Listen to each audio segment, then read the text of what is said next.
ప్రియమైన సహోదరి సహోదరులారా, ఇది సామాన్య కాలంలో 14వ ఆదివారం. ఈరోజు వాక్యము ద్వారా ప్రభువు మనకి 3 ముఖ్యమైనటువంటి పాఠాలు నేర్పిస్తూ ఉన్నారు. దేవుని బిడ్డలారా, నేర్చుకుందాం, తెలుసుకుందాం, ప్రభుని బాటలో నడవడానికి ప్రయత్నం చేద్దాం, దేవుని యొక్క దీవెనలకు పాత్రులమవుదాం. మొట్టమొదటి పాఠంగా స్వీకరించుదాం. మనకి శాంతి, సమాధానము, ఆనందము, సంతోషము కలగాలి అంటే, రావాలి అంటే, ఉండాలంటే దేవుడు మన జీవితంలో ఉండాలి. ఇది గుర్తుపెట్టుకోండి. ఏంటి? మనకి శాంతి, సమాధానము, సంతోషము, ఆనందము మనకి ఉండాలంటే, మనకి కలగాలంటే ఏముండాలి? దేవుడు మనతో ఉండాలి, మనము ఆయనతో ఉండాలి. ఆయన మనతో ఉండాలి, మనము ఆయనతో ఉండాలి. ఇది మొదటి పాఠంగా స్వీకరించుదాం. ప్రియమైన సహోదరి సహోదరులారా, మన వ్యక్తిగత జీవితంలో ఒక్కసారి పరిశీలించుకుంటే అన్ని సుఖాలు ఉన్నాయి, అష్టైశ్వర్యాలు ఉన్నాయి, డబ్బు ఉంది, తినడానికి తిండి ఉంది, కట్టుకోవడానికి బట్ట ఉంది, హాయిగా ఉండడానికి చక్కని ఇల్లులు ఉన్నాయి ఇప్పుడు. కానీ మన జీవితంలో మాత్రము ఎందుకో దేవుడు కొరత పడుతున్నాడు, కరువైపోతున్నాడు. దేవుడు కరువైపోతున్నాడు మన జీవితంలో.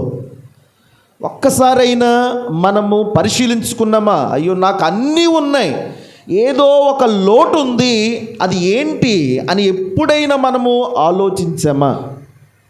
అది దేవుడు అని గుర్తించినటువంటి వారు ధన్యులు. Praise the lord. Hallelujah. Hallelujah. ప్రియమైన సహోదరి సహోదరులారా, ఎన్నుంటే ఏం సుఖం? ఎన్నుంటే ఏం సుఖం? ఆస్తిపాస్తులు మనకేమైనా సంతోషాన్ని ఇస్తాయా? ఈరోజు ఆస్తిపాస్తుల గురించే కదా కుటుంబాల్లో గొడవలు. మనకి చక్కగా ఉండడానికి ఇల్లులు ఉండుంటాయి, కుటుంబం ఉంటుంది, అన్నీ ఉన్నాయి, కానీ ఎక్కడో అశాంతి, భార్య భర్తల మధ్య, కుటుంబములో ఎక్కడో అశాంతి. ఏదో ఒక రూపంలో మనకి ఈ అశాంతి, అసౌకర్యము, తర్వాత బాధ, కన్నీరు ఎదురవుతుంది. దేనికి కారణం ఏంటి? నా జీవితంలో అన్నీ ఉన్నాయి. ఏ అంబానీకి కష్టాలు రావా? కోటీశ్వరుడు, ఈ ప్రపంచంలోనే కోటీశ్వరుడు, ధనవంతుడు, కష్టాలు లేవనుకుంటున్నారా? ప్రియమైన దేవుని బిడ్డలారా, అర్థం చేసుకోండి. ఏంటి నా జీవితంలో ఏది కొరతగా ఉంది, నా జీవితంలో ఏది లేదు? ఆత్మపరిశీలన చేసుకుంటే దేవుడు లేడు మన జీవితంలో. ఎవరు లేరు? అన్నీ ఉన్నాయి, దేవుడు లేడు. కూరలో అన్నీ వేసిన తర్వాత ఉప్పు వేయకపోతే ఎలా ఉంటుంది? చప్పగా ఉంటుంది. తినగలమా? మన జీవితంలో అన్నీ ఉన్నా సరే దేవుడు లేకపోతే ఎలాగుంటుంది? జీవితమే చప్పగా ఉంటుంది. బాగుంటుందా? అందుకనే ఈరోజు ఇజ్రాయేలు ప్రజలు చూడండి, వారు చేసినటువంటి పాపము, వారు చేసినటువంటి అనేక దుష్కార్యాలకు గాను దేవుడు శిక్షించి ప్రవాసంలోనికి పంపిస్తాడు. వాళ్ళని ఇదిగో బానిసత్వంలోకి పంపిస్తాడు. శిక్షగా వెళతారు. వాళ్ళు బాబిలోనియా బానిసత్వంలో ఉంటారు, అనుభవిస్తారు. వారు రాజులు విధించినటువంటి శిక్షను అనుభవిస్తారు. బానిసలుగా వాళ్ళ దగ్గర తొత్తులుగా బ్రతుకుతారు ఈ ఇజ్రాయేల్ ప్రజలందరూ. అయితే దేవుడు వారి యొక్క మొరను ఆలకించి వారిని బాబిలోనియా బానిసత్వము నుండి ఇప్పుడు ఇజ్రాయేలు ప్రాంతమునకు తీసుకుని వస్తున్నాడు. ఈ ప్రభుని యొక్క పాలు తేనెలు జాలు వారేటువంటి ప్రాంతమునకు తీసుకుని వస్తూ ఉన్నారు. తీసుకుని వచ్చినప్పుడు ఆ ప్రాంతాన్ని చూసి వీళ్ళందరూ కూడా విస్మయం పొందుతారు. ఆ ప్రాంతాన్ని చూసి బాధపడతారు.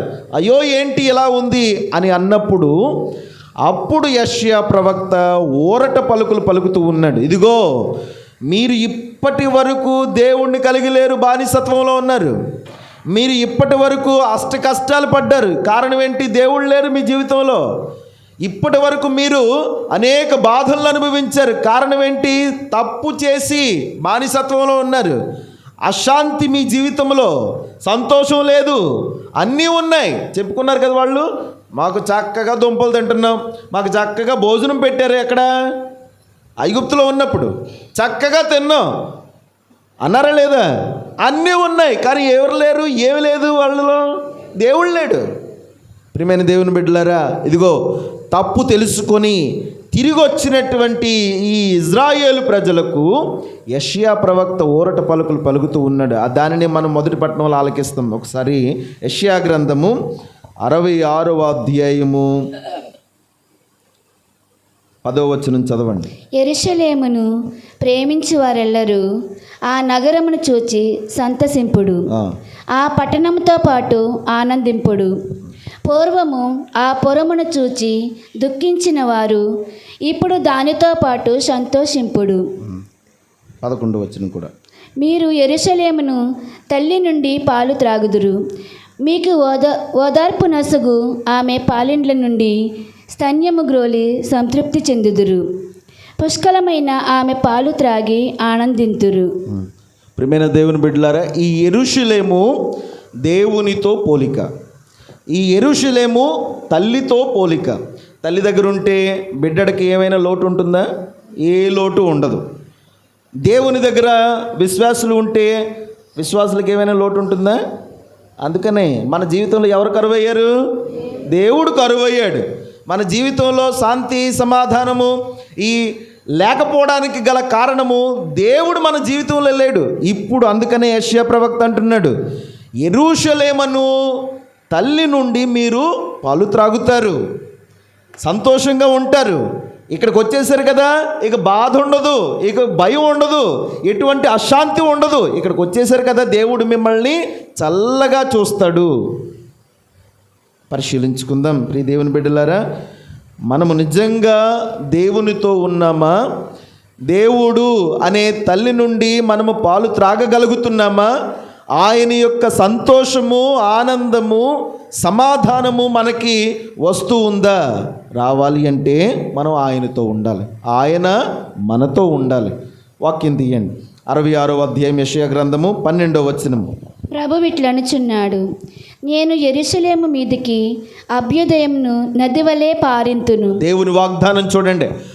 ఎవరైతే ఆయనతో ఉంటారో, యెరూషలేమును దేవునితో ఉంటారో, యెరూషలేమును తల్లితో ఉంటారో, ఆయన యొక్క దీవెన వర్షము ఏ విధంగా పారిస్తాడట? ఒక నది వలె, నిత్యము ప్రవహించు ఆశీర్వాదము వలె మీ చెంతకు వస్తాయి. దేవుని యొక్క దీవెనలు, శాంతి, సమాధానము మన సొంతం అవుతూ ఉంది. నిత్యము మనలోనికి, మన కుటుంబంలోనికి ప్రవహిస్తూ ఉంది. దేవునితో ఉంటేని, యెరూషలేమును దేవునితో ఉంటేని, యెరూషలేమును తల్లితో ఉంటే కలిగే లాభాలు. తర్వాత వచనం. జాతులు సంపదలను పొంగిపరులు కాలువలే ఆ నగరము మీద 13వ వచనం. తల్లి కుమారుని వలె, తల్లి కుమారుని ఓదార్చినట్టు నేను మిమ్ము ఓదార్తును. యెరూషలేమున మీరు ఆదరింపబడుదురు. ఇది దేవుని వాగ్దానం. చూశారు? అందువల్ల దేవుణ్ణి మన జీవితంలో కలిగి ఉండాలి. దేవుడు అనేవారు మన జీవితంలో లేకపోతే ఎన్నుంటే ఏం సుఖం? అన్నీ ఉన్నాయి, కానీ ఏదో కరువయింది, ఏదో ఒక లోటు ఉంది అని గుర్తించలేనటువంటి వాడు అభాగ్యుడు. అని గుర్తించలేనటువంటి వారు నిజంగా పేదవారు. ప్రియమైన దేవుని బిడ్డలారా, మన జీవితంలో దేవుడు ఉన్నాడా లేడా? ఇజ్రాయేలు ప్రజల వలె మనము దేవుణ్ణి ధిక్కరించి ప్రక్కకు వెళ్ళినటువంటి తరుణములో ఎన్ని కష్టాలు పడి ఉంటామో ఒక్కసారి ఆలోచించండి. దేవునికి వ్యతిరేకంగా జీవించినటువంటి క్షణాలలో ఎన్ని బాధలు అనుభవించుంటామో ఒక్కసారి ఆత్మపరిశీలన చేసుకోండి. మన కుటుంబంలో కూడా సరి అయినటువంటి ప్రార్థన లేక, మన కుటుంబంలో సరిగా దేవుణ్ణి ఆరాధించక, మన పిల్లల వలన కానీ కలిగేటువంటి బాధలు మనకు తెలుసు కదా. ఏదో ఒక రూపంలో మనకి కష్టములు వస్తూ ఉన్నాయి, ఏదో ఒక రూపంలో మనకి బాధలు వస్తూ ఉన్నాయి. ఎందుకు? మనకి ప్రార్థనా జీవితం లేదు, దేవుడు అనేటువంటి వ్యక్తి మన జీవితంలో లేడు, గుడికి మనము నిర్లక్ష్యం చేస్తూ ఉన్నాం, దేవుణ్ణే మనము ప్రక్కన పెడుతూ ఉన్నాం.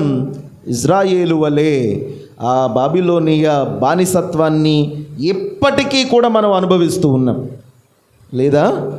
దరిద్రము అనే బానిసత్వాన్ని అనుభవిస్తూ ఉన్నాం, పాపము అనే బానిసత్వాన్ని అనుభవిస్తూ ఉన్నాం, ఇప్పటికీ ఆర్థిక సమస్యలనే బానిసత్వాన్ని అనుభవిస్తూ ఉన్నాం, సమస్యలు అనారోగ్య సమస్యలనే బానిసత్వాన్ని అనుభవిస్తూ ఉన్నాం. ఈరోజు ప్రభు అంటున్నారు, రా నా సన్నిధికి రా, యెరూషలేము తల్లి నుండి, ఈ సన్నిధి నుండి మీరు పాలు త్రాగండి, దీవెనలు పొందండి అని ప్రభు మనకి సెలవిస్తూ ఉన్నారు. వద్దాం, ప్రభు దగ్గరికి వద్దాం. మనం ఏం కోల్పోతున్నాం? దేవుణ్ణి ఆరాధిస్తే, దేవుని దగ్గరికి వస్తే మనం ఏమి కోల్పోతూ ఉన్నాం? ఆదివారం కానీ ఆయనకి ఇవ్వాల్సినటువంటి సమయాన్ని కానీ కేటాయించేస్తే మనకి ఏం పోతుంది? దేవుడు అనేటువంటి వారు మన జీవితంలో ఉంటే, ఒక భాగము, ఒక గది ఆయనకి సిద్ధం చేస్తే మనం ఏం కోల్పోతున్నాం? ఆత్మ పరిశీలన చేసుకుందాం. దేవుణ్ణి మన జీవితంలో కలిగి ఉందాం. ఎప్పుడూ కూడా శాంతికి, సమాధానానికి, సంతోషానికి పాత్రులం అవుతాం. గుర్తుపెట్టుకుందాం ప్రియమైన సహోదరి సహోదరులారా. తర్వాత రెండవ పాఠంగా, క్రీస్తు అనుచరులంగా ఉండాలి అంటే, ఉంటున్నాము అంటే, మనము క్రైస్తవులంగా ఉంటున్నామంటే కొన్ని నియమాలు ఉంటాయి, కొన్ని పద్ధతులు ఉంటాయి, పాటించాలి. కొన్ని రూల్స్ రెగ్యులేషన్స్ ఉంటాయన్నమాట, కొన్ని నియమాలు ఉన్నాయి. క్రైస్తవులంగా క్రీస్తుని ఆరాధిస్తున్నాము అంటే కొన్ని పద్ధతులను మనము పాటించాలి. ఏమిటి? ఈరోజు సువిశేష పట్టణంలో ప్రభు మనకి తెలియచేస్తూ ఉన్నారు. యేసుక్రీస్తు ప్రభువు ఈ లోకాన్ని ఉద్ధరించడానికి, పాపము నుండి ప్రజలను రక్షించడానికి ఒక రక్షకునిగా అవతరించి తాను చేయాల్సినటువంటి పనిని చేసి వెళుతూ మనల్ని ఈ పేదవారిగా, లేకపోతే దిక్కు మొక్కు లేనటువంటి వారిగా విడిచిపెట్టి వెళ్ళకుండా తన బాధ్యతను తన శిష్యులకు అప్పచెపుతూ, ఆ రక్షణ కార్యము మనందరిలో నెరవేరాలని తన శిష్యులకు అప్పచెపుతూ, ఇదిగో వాళ్ళకి ఇచ్చినటువంటి కొన్ని నియమాలు ఏమిటి? మొట్టమొదటిగా తీసి చదువుదాం. లూకా శుభవార్త 10వ అధ్యాయము 3వ వచనం చదవండి. మీరు పొండు, ఇదిగో తోడేల మధ్యకు గొర్రె పిల్లల వలె మేము పంపుచున్నాను. చాలు. మొట్టమొదటిగా ప్రియమైన సహోదరి సహోదరులారా, క్రైస్తవులంగా ఉన్నామంటే కొన్ని నియమాలు ఉన్నాయి, కొన్ని పద్ధతులు ఉన్నాయి, ఆచరించాలి. ఏ విధంగా ఉండాలని ప్రభు మనల్ని కోరుకుంటూ ఉన్నారు. తన శిష్యుల్ని పంపుచు, ఇదిగో మీరు గొర్రె పిల్లల్లా ఉన్నారు, మిమ్మల్ని ఇదిగో ఈ దేశము, ఈ ప్రపంచం అనేటువంటి తోడేళ్ల మధ్యకు పంపిస్తూ ఉన్నాను, రాక్షసుల మధ్యకు పంపిస్తూ ఉన్నాను. గొర్రె పిల్లలు లా మిమ్మల్ని పంపిస్తూ ఉన్నాను, జాగ్రత్తగా ఉండండి. అంటే ప్రభుని ఉద్దేశం ఏంటి? మనం ఎలా తయారవ్వాలని, ఎలా ఉండాలని కోరుకుంటున్నాడు? ఎలా ఉండాలని? తోడేళ్ళలాగా ఎలా ఉండాలని కోరుకుంటున్నాడు? గొర్రె పిల్లల్లా ఉండాలని కోరుకుంటున్నాడు. ఆనాడు శిష్యులకు చెప్పాడు, ఈరోజు మనకి చెప్తూ ఉన్నారు. మనము గొర్రె పిల్లల్లా, ఒక సాధు జంతువులా ఉండాలి అని కోరుకుంటున్నాడు. ప్రియమైన సహోదరి సహోదరులారా, గొర్రె పిల్ల లక్షణం చెప్పండి. గొర్రె పిల్ల తల దించుకొని వెళ్ళిపోతుంది, అవునా? ఎవరు ఏమన్నా, అసలు చుట్టుప్రక్కల ఏం జరుగుతున్నా తనకు అనవసరం. తర్వాత ఈజీగా గాయపరపబడినది, వల్నరబుల్. అంటే తను ఏమన్నా సరే ఏమీ అనదు, తన్ను కొట్టినా సరే ఏమీ అనదు. అంటదా? తిరిగి సమాధానం చెప్తుందా? లేదంటే పగ తీర్చుకుంటుందా? చేయదు. దాని యొక్క లక్షణం ఇది, గొర్రెపిల్ల లక్షణం. తర్వాత ప్రియమైన సహోదరి సహోదరులారా, అమాయకత్వం, నెమ్మదితనం, శాంతి, ప్రశాంతంగా ఉంటుంది, అవునా? ఈరోజు మనల్ని అలాగ ఉండమని కోరుకుంటున్నారు ప్రభువు. అలాగ ఉన్నామని అనుకొని తోడేళ్ల మధ్యకు పంపిస్తున్నారు. నిజానికి మనమే తోడేళ్ళం. పాపం ప్రభువు పొరపాటు పడ్డారు, మనల్ని గొర్రెపిల్లలు అనుకుంటున్నారు. నిజంగా ఎవరన్నా మనల్ని ఏదైనా ఒక మాట పొరపాటున అన్నారు అనుకోండి, మన స్వభావం ఎలాగుంటుంది? తోడేళ్ళలాగా ఉంటుంది, గొర్రెపిల్లలాగా ఉంటుందా? నెమ్మదిగా ఉంటారా? ఏదైనా నీ మీద ఒక మాట పడింది అనుకోండి, లేకపోతే ఒక దెబ్బ పడింది అనుకోండి, లేకపోతే ఎవరైనా పొరపాటున సప్రసాదానికి వచ్చినప్పుడు చిన్న చెయ్యి ఇలా తగిలింది అనుకోండి, ఏమీ అనవసరం లేదు, సీరియస్ ఫేస్ పెడతాం. దేవుని బిడ్డలారా, ప్రభువు ఈ లోకంలో మనం ఉంటున్నాము అంటే చూడండి, యోహాను, బప్తిస్మ యోహాను క్రీస్తు ప్రభువును చూపించారు. ఏమని? ఇదిగో లోక పాపములను పరిహరించు దేవుని గొర్రెపిల్ల. అంటే ప్రభువుని గొర్రెపిల్లతో పోల్చారు తండ్రి దేవుడు యోహానుతోటి. అంటే ఆ ప్రభుని లక్షణం చూడండి, ఎంత సాధు స్వభావంతో ఉంటూ ఉన్నాడో, ఎంత నెమ్మదిగా ప్రశాంతంగా. అందరూ ఉమిశారు, ఆయన్ని కొట్టారు, నానా మాటలు అన్నారు, ఒక్క మాట అయినా పల్లెత్తి అన్నాడా? నన్నెందుకు మీరు హింసిస్తున్నారు, నన్నెందుకు కొడుతున్నారు అని అనుంటే, లేకపోతే తన తల్లి కానీ ఇతను కానీ నేనే పాపం చేయలేదు అని అనుంటే ఈజీగా తప్పించుకోవచ్చు. కానీ ఒక గొర్రె పిల్లలాగా మనం చేసినటువంటి పాపాలు నేరాలు తన మీద వేసుకొని తల దించుకొని ముందుకు వెళ్ళాడు, సిలువ మీద మరణించాడు గొర్రెపిల్ల. ఇది క్రైస్తవునికి ఉండాల్సినటువంటి లక్షణము, ప్రభు మన నుండి కోరుకుంటున్నటువంటి ముఖ్య లక్షణము. ప్రభువు తోడేళ్ల మధ్యకు పంపించడం లేదు, తోడేళ్లనే తోడేళ్ల మధ్యకు పంపిస్తున్నాడు. అంటే మీలో మీరు గొడవాడుకోండి, కొట్టుకోండి, తిట్టుకోండి, అలాగే ఉంటున్నాం కూడా. మనం ఎక్కడ గొర్రె పిల్లలాగా ఉంటున్నాం? పరిశీలించుకుందాం ప్రియమైన దేవుని బిడ్డలారా. ఎవరికి హాని చేయకుండా, ఎవరిని పల్లెత్తి మాట అనకుండా, ఎవరు ఏమన్నా సరే కొంచెం ఓర్పు సహనముతో తలదించుకొని వెళ్ళేటువంటి స్వభావముతో ముందుకు వెళదాం.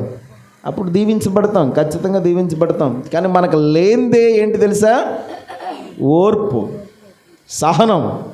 ఎవరైనా ఏమన్నా అంటే చాలు వెంటనే స్పందించేస్తాం. స్పందించం కాదు, రియాక్ట్ అయిపోతాం. అందుకని ఒక సామెత ఉంది తెలుగులో, ఓర్చుకుంటే కోడిగుడ్డు సైతము సట్టెడు అవుతుందంట. అంటే తెలుసా? ఓర్చుకుంటే కోడిగుడ్డే సట్టెడు అవడం అంటే చెప్తాను ఉండండి. కోడి గుడ్డు పెట్టిన తర్వాత మనం వెంటనే కొట్టుకొని ఆమ్లెట్ వేసుకోకూడదు.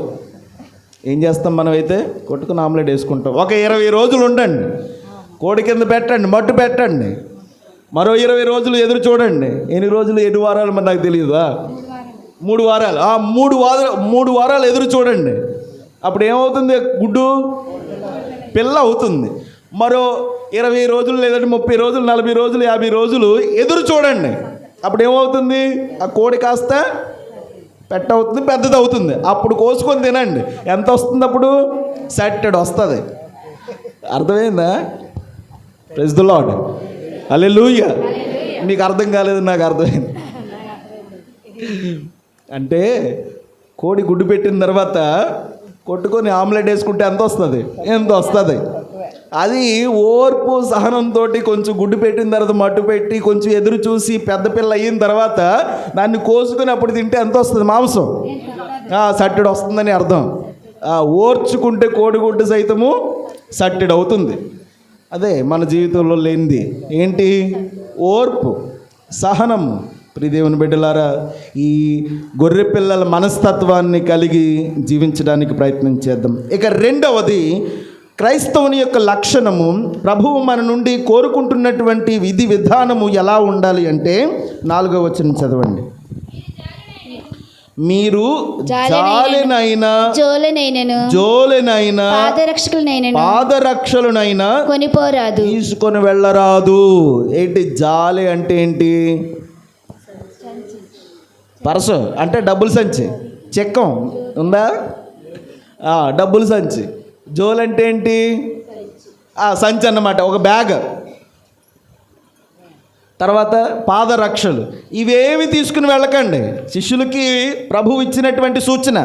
మీరు ప్రసంగం చెప్పడానికి వెళ్తున్నారు, వీధి వీధుల్లో తిరగడానికి వెళ్తున్నారు, సువార్త పరిచర్యకి వెళ్తున్నారు కదా, ఇవేం తీసుకుని వెళ్ళకండి. డబ్బులు తీసుకెళ్ళకండి, సంచులు తీసుకెళ్ళకండి, చెప్పులు వేసుకుని వెళ్ళకండి. మరి ఎలా బ్రతకాలి? ఎలా బ్రతుకుతారండి? ముళ్ళు ఉంటే ఎలా నడవాలి? దారి ఖర్చులు ఎవరు ఇస్తారు? ప్రభు ఏమైనా తీసుకెళ్ళవద్దు అంటున్నారు.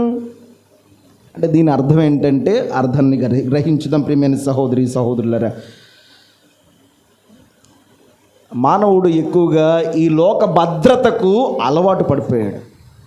ఈ లోక సుఖాలకి బాగా అలవాటు పడిపోయి, ఎంతగా అలవాటు పడిపోయాడంటే దేవుని మీద ఆధారపడకుండా సొంతంగా తన మీద తాను ఆధారపడుకుంటూ, తన యొక్క డబ్బు మీద కానీ, ఆస్తి మీద కానీ, తన పలుకుబడి మీద కానీ, సొంత జ్ఞానం మీద కానీ మానవుడు ఆధారపడిపోయాడు. ఇంక ఏం అవసరం చెప్పండి? దేవుని యొక్క అవసరత ఏం ఉంటుంది? అన్నీ ఉన్నాయి కదా. డబ్బు ఉంది, చెప్పాను కదా, డబ్బు ఉంది, సంచులు ఉన్నాయి, పాదరక్షలు ఉన్నాయి, ఇళ్ళు ఉన్నాయి, అన్నీ అష్టక భోగాలు మనకు అందుతూ ఉన్నాయి. మనకి ఇంకేం అవసరం? ఇంక ఎవరి మీద మనం ఆధారపడతాం? ఇంకా ఆధారపడాల్సినటువంటి అవసరం ఏముంది? దేవుడు మనకు అవసరమా? అవసరమే లేదు. అందుకని ప్రభువు చెప్పారు, మీకు ఎన్నున్నా సరే నా మీద ఆధారపడాలి. జాలే జోలే ఇవన్నీ క్షణికం. డబ్బు, ఆస్తిపాస్తులు, మనకున్నటువంటి పలుకుబడి, మనకున్నటువంటి పరపతి, ఇవన్నీ కూడా క్షణికం. కొన్ని క్షణాలే, కొన్ని రోజులే. ప్రియమైన దేవుని బిడ్డలారా, ఇవన్నీ మనం చచ్చిపోయినప్పుడు ఏమైనా మోసుకుని వెళ్తామా? మనం ఎలాగొచ్చామో అలాగే వెళ్ళిపోతాం. ఖాళీ చేతులతో వచ్చాం, ఖాళీ చేతులతో వెళ్ళిపోతాం. మధ్యలోనే ఆస్తిపాస్తుల గురించి గొడవలు, దాని గురించి దీని గురించి గొడవలు, వాళ్ళ మీద వీళ్ళ మీద విరగబడిపోతాం ఈ మధ్యలోనే. కానీ దేవుడు అంటున్నాడు కదా, నా మీద ఆధారపడండి. వీటి మీద కాదు, వీళ్ళ మీద కాదు, ప్రజల మీద కాదు, వస్తువుల మీద కాదు మీరు ఆధారపడాల్సింది, నా మీద మీరు ఆధారపడాలి. అవును కదా, మనకి ఏమైనా లేకపోతేనే కదా దేవుని దగ్గరికి వచ్చి అడుగుతాం. ఇంట్లో ఏదైనా బాధ కలిగితే, కన్నీరు వస్తే అప్పుడు వస్తాం దేవుడి దగ్గరికి. అప్పుడు వరకు దేవుడు గుర్తురాడు. ఏదైనా అవసరం వచ్చిందనుకోండి, ఒక ఇల్లు కట్టాలనుకోండి, అప్పుడు వచ్చి మోకాళ్ళు వేసి కన్నీటి ప్రార్థన చేసేసి అప్పుడు ఎడతాం. ఇల్లు ఉందనుకోండి, దేవుడు గుర్తొస్తాడా? రాడు. అన్నీ ఉన్నాయనుకోండి, దేవుడు గుర్తొస్తాడా? రాడు. అందువల్ల ప్రియమైన సహోదరి సహోదరులారా, దేవుని మీద ఆధారపడండి. మీకు అన్నీ ఉన్నాయి, అన్నీ ఉన్నాయి. ఉండడం తప్పు కాదు, డబ్బు ఉండడం తప్పు కాదు, ఆస్తిపాస్తులు ఉండడం తప్పు కాదు, ఇల్లులు ఉండడం తప్పు కాదు, బట్టలు కట్టుకోవడం తప్పు కాదు. అన్నీ ఉన్నా సరే దేవుని మీద ఆధారపడి జీవించేటువంటి బిడ్డలంగా ఉండాలి అని వాక్యం చెబుతుంది. అందుకనే మీరు ఏమీ తీసుకుని వెళ్ళకండి. డబ్బులు కానీ, సంచులు కానీ, పాదరక్షలు కానీ, మరి ఇతరులైనటువంటి ఏవి కూడా తీసుకుని వెళ్ళొద్దు. వీటి మీద ఆధారపడొద్దు అని వాక్యం మనకి సెలవిస్తూ ఉంది. దేవుని బిడ్డలారా, ప్రయత్నం చేద్దాం, ఈ విధంగా బ్రతకడానికి ప్రయత్నం చేద్దాం. కానీ ఈ లోకం కానీ, ఈ ఆస్తిపాస్తులు కానీ, మన మీద మనం ఆధారపడడం కానీ, మనుషుల మీద ఆధారపడడం కానీ మనం చేసామా, మోసపోతాం. ఖచ్చితంగా మోసపోతాం. అది నన్ను మోసం చేశాడండి. ఎంతమందికి జరగలేదు మోసం మన జీవితంలో? ప్రతి చోట మోసం, కుట్ర, దగ జరుగుతూ ఉంది కదా. దేవుణ్ణి నమ్ముకో, దేవుణ్ణి నమ్ముకో. నిన్ను మోసం చేయడు, నిన్ను చేయి విడువడు. ఖచ్చితంగా ఆయన నీకు మంచి మార్గము చూపిస్తాడు. వాక్యం మనకి సెలవిస్తుంది. సమూయేలు మొదటి గ్రంథము 2వ అధ్యాయము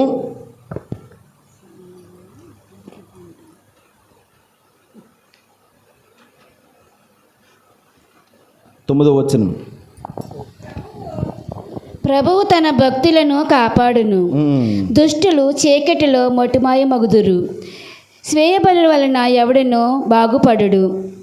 ప్రభువు ఆకాశం నుండి సొంత బలము వలన ఎవడును బాగుపడడు. ఈ మాటను మీ గుండెల్లో రాసుకోండి. ఏంటి? సొంత బలము వలన ఎవడును బాగుపడడు. నాకు ఇంత జ్ఞానం ఉంది, నేను ఎంత చదివేసుకున్నాను, ఏం సుఖం? నాకు ఇన్ని ఆస్తిపాస్తులు ఉన్నాయి, ఇంతమంది ఉన్నారు, నా వెనకాల ఇంతమంది ఉన్నారు, నా బ్యాక్గ్రౌండ్ మీకు తెలుసా? ఏం సుఖం? వాక్యం మనకి సెలవిస్తూ ఉంది, సొంత బలం వలన ఎవడును బాగుపడడు. అయితే మనం ఏం చేయాలి? దేవుని మీద ఆధారపడాలి. ప్రయత్నం చేద్దాం ప్రియ దేవుని బిడ్డలారా. ఖచ్చితంగా దేవుని యొక్క ఆశీర్వాదములు మనము కలిగి ఉంటాం. ఇక దీంట్లోనే దేవుడు మానవుడికి ఇచ్చినటువంటి గొప్ప శక్తి చూడండి. మూడవదిగా ఈ రెండవ పాఠంలో మూడవదిగా దేవుడు మానవునికి ఇచ్చినటువంటి శక్తి ఏంటంటే, ఈరోజు సువిశేష పట్టణం లూకా శుభవార్త 10:1 చదవండి.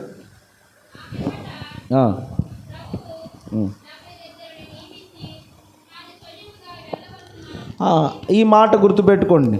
తాను స్వయంగా వెళ్ళవలసిన, తాను స్వయంగా దీవించవలసిన వ్యక్తుల దగ్గరకు ఆయన వెళ్ళక ఎవరిని పంపిస్తూ ఉన్నారు? శిష్యుల్ని పంపిస్తూ ఉన్నారు. ఇది గుర్తుపెట్టుకోండి. దేవుడే వచ్చి మమ్మల్ని దీవించాలి, ఇంక ఎవరి దీవెనలు మనకు పనికిరావు, ఆయనే దిగి రావాలి, అప్పుడే నేను నమ్ముతాను. గురువు దీవించినా సుఖం లేదు, అభిషిక్తులు దీవించినా ఫలితం లేదు అని అనుకోకండి. వాక్యం మనకి ఏం సెలవిస్తుందంటే, దేవుడు క్రీస్తు ప్రభువు తన శిష్యులకు అధికారం ఇచ్చాడు దీవించడానికి, పాపాలు క్షమించడానికి, అనారోగ్యాలను పోగొట్టడానికి. దేవుడు శిష్యులకు శక్తిని ఇచ్చాడు. వాక్యం తెరవండి ఇప్పుడు. మత్తయి శుభవార్త 10:1 చదవండి. యేసు తన 12 శిష్యులను చెంతకు పిలిచి దుష్ట ఆత్మలను పారద్రోలుటకు సకల వ్యాధి బాధలను పోగొట్టుటకు వారికి అధికారం ఇచ్చెను. ఈరోజు వాక్యం లూకా శుభవార్త 10:5 చదవండి.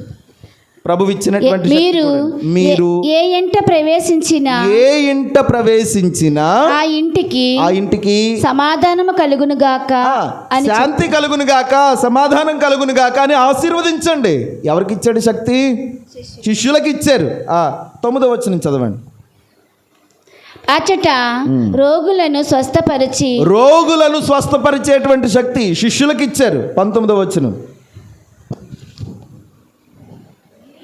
నేను మీకు పాములను త్రేలను నలగద్రొక్కుటకును శత్రులను అనగద్రొక్కుటకును అధికారం ఇచ్చితిని. చూడండి, ప్రభువు శిష్యులను పంపుచు ఇన్ని పవర్స్ ఇచ్చాడు. ఇదిగో మీరు దీని మీద మీరు అధికారులు, దీని మీద మీకు శక్తి ఉంది, మీరు ప్రార్థన చేస్తే జరుగుతుంది, మీరు ఆశీర్వదిస్తే నేను ఆశీర్వదిస్తాను, మీరు దీవిస్తే నేను దీవిస్తానని శిష్యులకు అధికారం ఇచ్చాడు. ఈరోజు అదే దీవెన, అదే వరము, అదే శక్తి ఈనాడు గురువులకు ఇచ్చాడు. ఎంతమంది మనము వినియోగించుకుంటున్నాం, ఉపయోగించుకుంటున్నాం? ఈరోజు ఒకవేళ గురువు కనుక ఆలస్యంగా వస్తే ఎవరినో పిలుచుకొని చేసుకుంటాం మన మీద. అభిషేక్తులు ఎవరు, దేవుడు ఎవరికి వరం ఇచ్చాడు అన్నది మాత్రం మనకి గుర్తుండదు. ఎవరికి ఇచ్చాడు? సంఘం నుండి వేరైపోయినటువంటి యూదా ఇస్కరియోతుకి ఇచ్చాడా? యూదా ఇస్కరియోతుకి ఇచ్చాడా? మనం మాత్రం ఆయనే కావాలి. ఎవరు కావాలి మనకి? యూదా ఇస్కరియోతే మన ఇంటికి రావాలి, ఇల్లు ఓపెన్ చేయాలి, రెబ్బలు కత్తిరించాలి. ఆలోచించండి. ఇది వంశపారపర్యంగా పేతురుకి తన శిష్యులకు ఇచ్చినటువంటి అధికారము. ఇప్పటికీ పేతురు స్థానంలో ఉన్నటువంటి పోపు గారికి, బిషప్ గారులకు, గురువులకు దేవుడిచ్చినటువంటి అధికారం. అందుకని మానవునికి దేవుడు ఎంత అధికారము, ఎంత శక్తిని ఇచ్చాడు. నిన్నటి వాక్యము కూడా, నిన్నటి మొదటి పట్టణంలో అయితే మనం ఆలకిస్తాం. ఆదికాండంలో ఏమని ఉంటుంది? ఈసాకు తన యొక్క 2 కొడుకులు, పేర్లేం పేర్లు? ఏసావు, యాకోబు. వీరిద్దరిని కాకుండా ఏసావుని దీవించాలనుకుంటాడు, యాకోబుని దీవిస్తాడు. సరే, అది ప్రక్కన పెడితే అన్యాయంగా, అక్రమంగా యాకోబు దీవెనలు కొట్టేస్తాడులేండి. కానీ చూడండి, దేవుడు ఇచ్చినటువంటి మహాశక్తి ఎవరికి? తండ్రికి. మానవునికి, ఈసాకుకి దేవుడు ఇచ్చినటువంటి శక్తి, ఇదిగో ఆశీర్వదించు, నేను దీవిస్తాను, నువ్వు దీవించు, నేను ఆశీర్వదిస్తాను అని దేవుడు మానవునికి ఇచ్చాడు. ఆ శక్తిని ఇప్పుడు కలిగి ఉన్నాం. గురువులు కలిగి ఉన్నారు, బిషపులు కలిగి ఉన్నారు. వంశపారపర్యంగా దేవుడిచ్చినటువంటి అధికారము ఇదిగో ఇప్పుడు వస్తూ ఉంది. దానిని మనం అందరం కూడా గుర్తించుకొని సద్వినియోగం చేసుకోవాలి. ఇక చివరిగా ప్రియమైన సహోదరి సహోదరులారా, 3వ పాఠం 2వ పట్టణంలో ఆలకించాం. మనము గొప్పలు చెప్పుకుంటే దేని యందు గొప్పలు చెప్పుకోవాలని ప్రభువు పౌలు గారు మనకి సెలవిచ్చారు? దేవుని యందు, ముఖ్యంగా యేసుక్రీస్తు శిలువ యందు మనం గొప్పలు చెప్పుకోవాలి. వాక్యం తీసి చదవండి. గలతీ పత్రిక 6వ అధ్యాయము 14వ వచనం. నేను మరి ఇతరములైన దేని యందును కాక మన ప్రభువగు యేసుక్రీస్తు యొక్క శిలువ యందు మాత్రమే గొప్పగా చెప్పుకొందును. చూడండి, మనం గొప్పలు చెప్పుకుంటే, మన యొక్క గొప్పలు చెప్పుకుంటే దేని యందు చెప్పుకోవాలి? అదిగో యేసు ప్రభుని యందు, మా దేవుడు యేసు ప్రభు అని గొప్పలు చెప్పుకోవాలి. ఆ ప్రభువు సిలువ యందు మరణించాడని సిలువ యందు మనం గొప్పలు చెప్పుకోవాలి. వాక్యం మనకి సెలవిస్తుంది కదా. కానీ మనం దేంట్లో గొప్పలు చెప్పుకుంటాం? మన గురించి మనం గొప్పలు చెప్పుకుంటాం. మనం హైలైట్ అవ్వాలి. ఎక్కడున్నా సరే మనం హైలైట్ అవ్వాలి. ఎక్కడున్నా సరే మనం గొప్పగా నన్ను గౌరవిస్తున్నారా లేదా అని మనం చూసుకుంటాం. ఇది గర్వం, ఇది గర్వం, మానవుడికి ఉన్నటువంటి గర్వం ఇది. అందుకనే నేను అనేటువంటి అహం, ఈగో కదా పోవాలా. ఇంగ్లీష్లో నేను అనేటువంటి ఒక అక్షరం ఏంటది ఎలా ఉంటుంది? ఇంగ్లీష్లో నేను అంటే ఒక అక్షరం ఏంటది? ఐ కదా. ఐ ఎలా ఉంటుంది? నిలువుగా ఉంటుంది, వంగదు లొంగదు కదా. నేను కూడా ఇంతే, నేను వంగను, ఎవరికి లొంగను. నేను గొప్పలు చెప్పుకుంటే నేను చెప్పుకోవాలి, నాది ఇంత, నేను ఇంత, నా ఆస్తిపాస్తులు ఇంత, నేను ఎంత గొప్పవాడిని అని నేను చెప్పుకోవాలి. మనం ఎవరి యందు గొప్పలు చెప్పుకోవాలి? దేవుని యందు. నా దేవుడు గొప్పవాడు. కారణం ఏంటో తెలుసా? ఆ సిలువలోనే కదా ప్రభు మనల్ని రక్షించాడు. ఆ సిలువలోనే కదా మనల్ని, మన పాపములను మన్నించాడు ఆయన యందు గొప్పలు చెప్పుకోవాలి మనం. ప్రియమైన దేవుని బిడ్డలారా, వాక్యం కూడా మనకి సెలవిస్తుంది. ఏమిటంటే 1 కొరింథీ పత్రిక 1వ అధ్యాయం 31వ వచనం చదవండి. కొరింథీ పత్రిక 1వ లేఖ 1వ అధ్యాయము 31.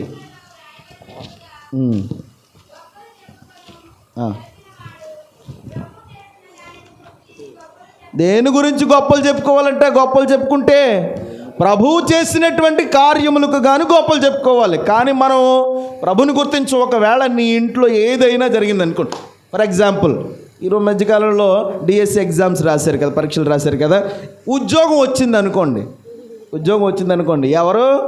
ఎవరు సంపాదించారు? నా జ్ఞానం, నేను రాశాను కాబట్టి నాకు ఉద్యోగం వచ్చింది తెలుసా? ఎవరైనా సరే ఇది దేవుడు చేసిన కార్యము. ఇదిగో నేను ఇల్లు కట్టుకున్నానంటే దేవుడు చేశాడు. ఇదిగో నేను ఒక పంట పండించుకున్నానంటే దేవుడు చేశాడు. ఇదిగో నేను ఒక వ్యాపారం నడిపిస్తున్నానంటే దేవుడు చేశాడు అని ఎంతమంది మనము గుర్తిస్తూ ఉన్నాం? ఎంతమంది దేవునికి గొప్పలు చెప్తూ ఉన్నాం? దేవుడు గురించి గొప్పలు చెప్తూ ఉన్నాం? లేదు, మన గొప్పలు మనం చెప్పుకుంటాం, మన సోకులు మనం చేసుకుంటాం. కాదు, దేవుని బిడ్డలారా, గొప్పలు చెప్పుకుంటే దేవుని యందు చెప్పుకోవాలి. వాక్యం మరొకసారి 1 కొరింథీ పత్రిక 5వ అధ్యాయం 6వ వచనం చదవండి. గర్వించుట మీకు సముచితము కాదు, మీకు మంచిది కాదు. గర్వం మంచిది కాదు. తర్వాత యాకోబు గారు రాసినటువంటి లేఖ 4వ అధ్యాయం 16వ వచనం. యాకోబు గారు రాసిన లేఖ 4వ అధ్యాయం 16వ వచనం. కానీ ఇప్పుడు మీరు పొగరబోతులై డంబములు పలుకుచున్నారు, గొప్పలు పలుకుచున్నారు, గొప్పలు చెప్పుకుంటూ ఉన్నారు. అట్లు చేయుట తగదు, చేయకూడదు, గొప్పలు చెప్పుకోకూడదు, నీ డప్పు నువ్వు కొట్టుకోకూడదు. అది ప్రభు చెప్పేటువంటి మాట. తర్వాత ఎవరైనా సరే ప్రియమైన దేవుని బిడ్డలారా, మన గురించి పక్కోడు గొప్పలు చెప్తే బాగుంటుంది, కానీ మన గొప్పలు మనం చెప్పుకుంటూ బాగుంటుందా? మరి అసహ్యంగా దారుణంగా ఉంటుంది. దేవుడు చెప్పాలి మన గురించి, దేవుడు చెప్పాలి మన గురించి, మనం ఆయన గురించి చెప్పాలి గొప్పలు. ఎవరైనా మన గురించి చెప్పాలి, అంతేకాని మన గొప్పలు మనం చెప్పుకుంటూ బాగోదు. తర్వాత వాక్యము యాకోబు గారు రాసినటువంటి లేఖ 3వ అధ్యాయము 5వ వచనం. మన నాలుక విషయమునను ఇంతే, అది ఒక చిన్న అవయవమే అయినను తనను తాను పొగడుకొనుటయందు అతి దిట్ట. చూడండి, తనను తాను పొగడుకొనుటయందు అతి దిట్టమైంది ఏంటి? మన నాలుక. కాబట్టి ప్రియ దేవుని బిడ్డలారా, ఈ 3 పాఠాలను మనము మదిలో ఉంచుకుందాం. మొట్టమొదటి పాఠం ఏంటి? దేవుడు మన జీవితంలో ఉండాలి. రెండో పాఠం ఏంటి? దేవుడు నియమములు, అంటే క్రీస్తు ప్రభుని శిష్యులుగా ఉంటున్నామంటే ఆయన నియమములు ఆజ్ఞలు తప్పకుండా పాటిస్తూ ఆయన మీద ఆధారపడి బ్రతకాలి. మూడోది ఏంటి? మనం గొప్పలు చెప్పుకుంటే ఎవరు ఎంత చెప్పుకోవాలి? ప్రభు మనల్ని దీవించి కాపాడునుగాక. పైకి